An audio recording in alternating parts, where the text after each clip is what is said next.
바닥에 무수히 많은 콘돔 사용 흔적들이 보입니다. 다이소에서 급하게 산 듯한 베개와 돗자리, 매트. 충북 지역의 한 도로변. 마치 시간이 30년 전에 멈춘 듯한 기이한 건물이 눈에 들어옵니다. 주민들에게는 공단 아파트라 불리는 곳. 하지만 이곳 주변을 지나는 아이들은 이 아파트를 전혀 다른 이름으로 부른다고 합니다. 바로 애니메이션에 나오는 귀신 신전, 신비 아파트라고 말이죠. 이 아파트의 원래 건립 목적은 이 지역 산업단지에서 일하는 근로자들의 주거 안정을 위한 배후 주거지였습니다. 1980년대 후반 대한민국은 산업화와 함께 지방공단이 활성화되던 시기였고, 이에 발맞추어 1989년에 공단 근로자들을 위한 아파트로 착공 승인을 받았습니다. 당시로서는 지역 노동자들의 소중한 보금자리가 될 것이라는 큰 기대 속에 건설이 시작되었습니다. 총 3개 동이며 150세대로 이루어져 있었습니다. 제일 안쪽 동까지 이동하고 싶었으나 무릉덩이가 깊게 파져 있습니다. 많은 소금쟁이들이 물에 떠 있었습니다.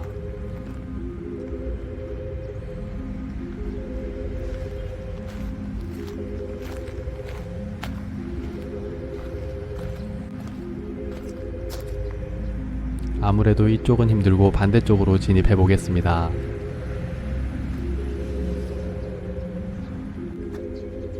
길 중간에 전선이 대롱대롱 매달려 있어 무지 위험한 상태로 보였습니다. 자칫 감전사고로 이어질 수 있을 것 같습니다.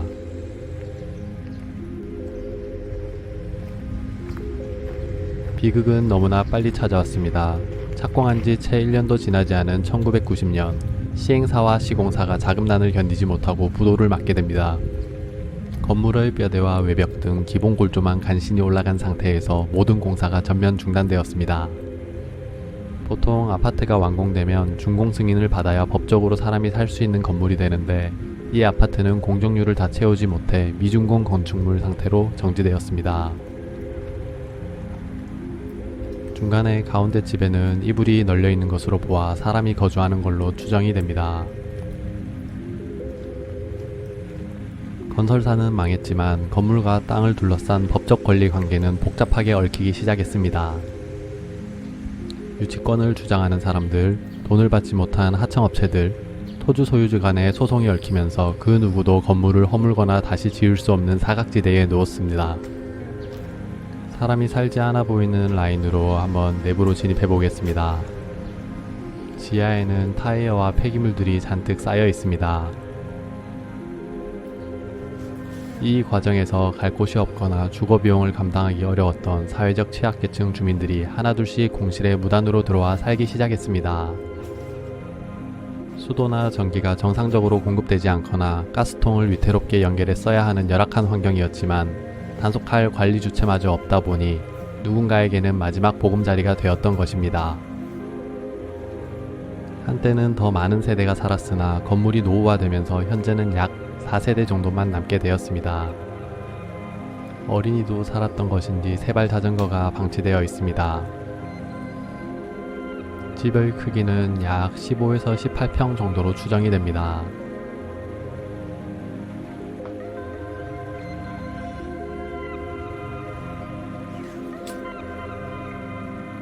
바닥에는 콘크리트 조각들과 유리 조각들이 널브러져 있으며 곰팡이 냄새가 코를 찌릅니다. 벽면에는 곰팡이들이 엄청나게 무서울 정도로 자리 잡고 있었습니다.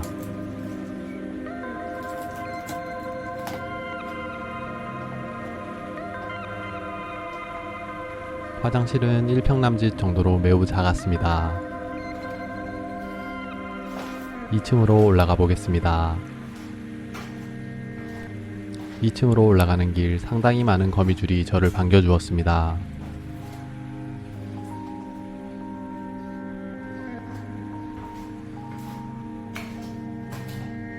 오른쪽 집을 먼저 가야 될지 왼쪽 집을 가야 될지 고민이 됩니다.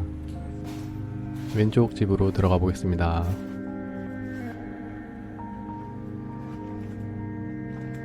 방 바닥에는 이불이 널브러져 있고 화장대 거울도 있습니다. 커튼도 그대로 달려있네요. 급하게 이사를 간 것일까요? 달력은 2009년 12월에 멈춰져 있습니다.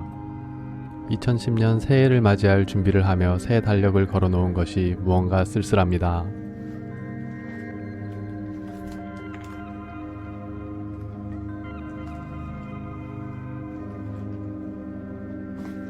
물고기 잡는 걸 좋아하셨는지 족대도 있습니다.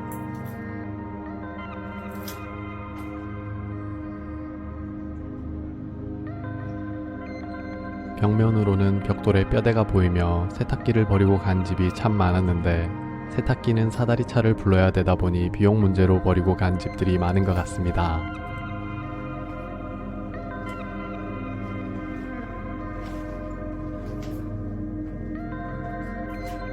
식료품도 많이 버리고 갔네요. 남아있는 고추장의 유통기한은 2012년 1월로 보여집니다.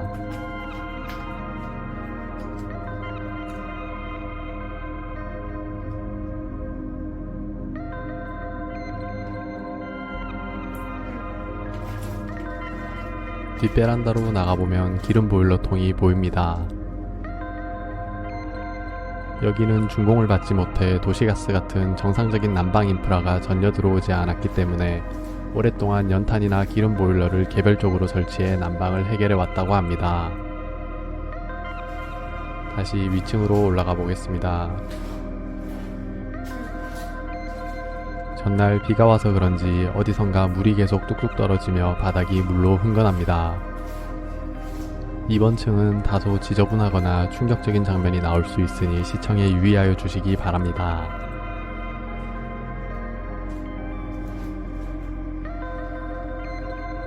현관 천장이 누수의 흔적으로 곰팡이로 뒤덮여 있습니다.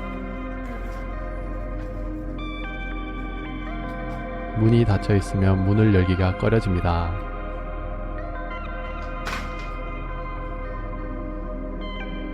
다행히 특별한 것은 없어 보입니다.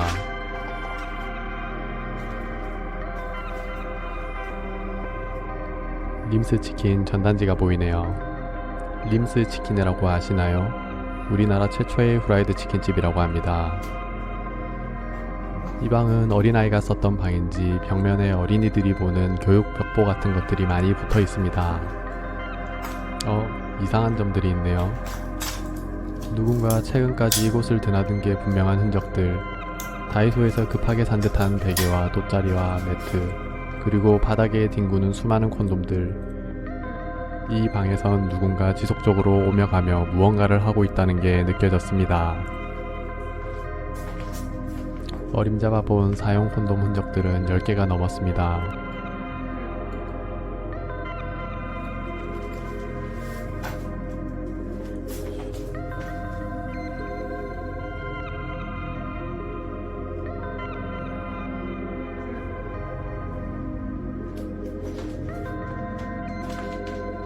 또 다른 구석에서는 커다란 쥐가 썩어가고 있었습니다.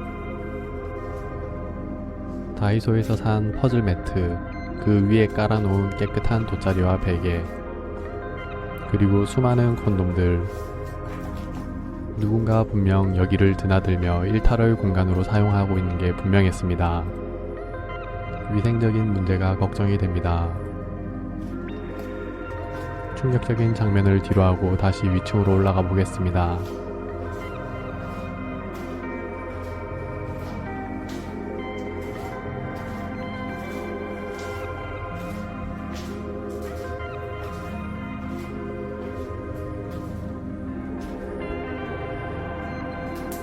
여기는 복도에 액자까지 걸려 있습니다.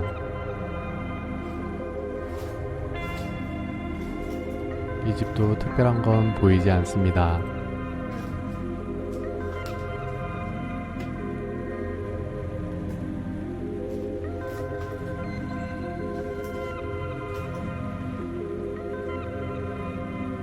자, 이 집도 세탁기를 버리고 이사를 가셨습니다.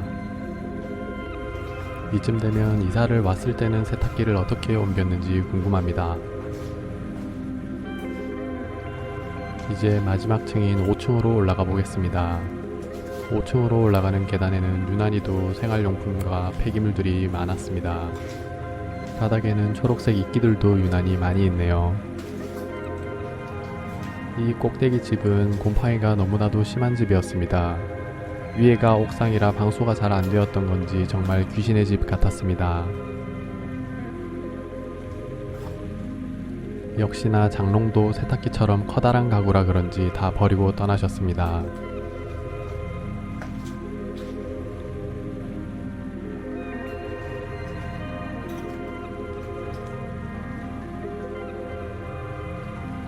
곰팡이가 없는 곳을 찾아보기가 힘듭니다.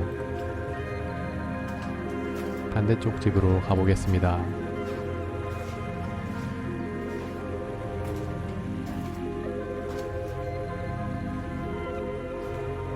이 집은 더 놀라운 상태입니다. 천장에서 물이 계속 떨어지는 상태로 이미 천장은 무너져 내렸으며 천장에는 종류석같이 계속 콘크리트가 자라나는 것처럼 보이고 있었습니다. 더 오랜 시간이 지난다면 천장이 무너져 내릴 게 분명했습니다.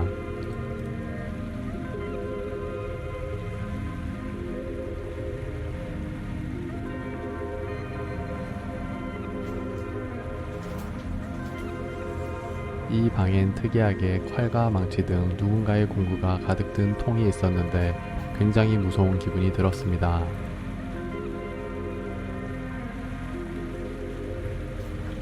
이제 마지막으로 옥상으로 올라가 보겠습니다.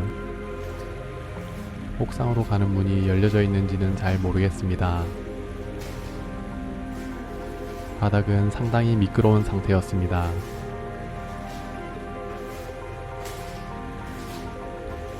또 문을 열기가 두려워지네요.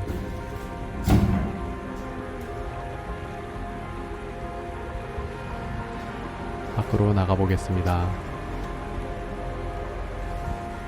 누군가가 텃밭으로 쓰던 공간이 숲을 이루었고 꽤 넓은 공간이 나왔습니다.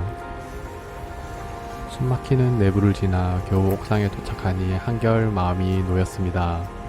숨쉬기도 편해졌고요. 옥상 바닥에는 누수를 막으려 다급하게 무언가를 덧댄 흔적들이 보입니다. 하지만 보시다시피 전문적인 초록색 방수 처리는 전혀 되지 않아 있습니다. 주변 아이들에게는 무서운 신비 아파트, 청소년들에게는 위험한 아지트, 그리고 누군가에게는 삶을 이어가는 마지막 보금자리. 하나의 건물이 이토록 안타깝고 다양한 얼굴을 가지고 있습니다.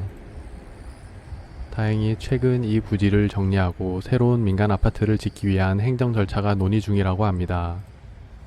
부디 이곳에 머무는 분들이 안전한 곳으로 이주하고 이 음산한 폐허가 주민들의 안전을 위협하지 않는 따뜻한 공간으로 탈바꿈할 수 있기를 바랍니다. 오늘 영상은 여기까지입니다. 시청해주셔서 감사합니다.